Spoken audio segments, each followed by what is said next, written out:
There's another error or another cost to errors that we don't always figure out. And that is the time and energy that your office staff, even if it's just you, if you are the office staff, the time and energy you've got to spend on fixing it because you came in on Friday morning ready to do invoicing, ready to do a driver interview, ready to do a sales call to try and get direct freight, whatever it is.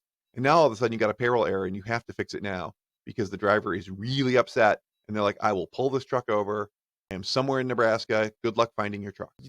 That's horrible. I mean, if that happens to you, by the way, you have bigger problems than this payroll error. You have a driver that doesn't trust you and you have to fix that. Right now, the thing in front of you right now is the error. So now you've got to stop what you're doing, retrace all your steps, figure out exactly what went wrong, if it did, and if it didn't go wrong, explain to the driver what's going on and convince them that you're correct and by showing your math. And then you might have to reissue a check, you might have to do another direct deposit, you might have to call your payroll service and run a supplemental payroll and try and get it done that day, which not everybody will do. All this time you're spending on fixing this problem is time you could have been doing something much more important to your business. You could have been growing your team. You could have been invoicing. You could have been finding a better load on a broker board. Even that, $100 more on that load from Chicago to Dallas, right? So it's not a number that I'm going to give you that says, every error costs you this much in back office time because every error is different. I mean, I think a half an hour to an hour is pretty reasonable for having to solve this problem, and it's not a half an hour that you have. So you really,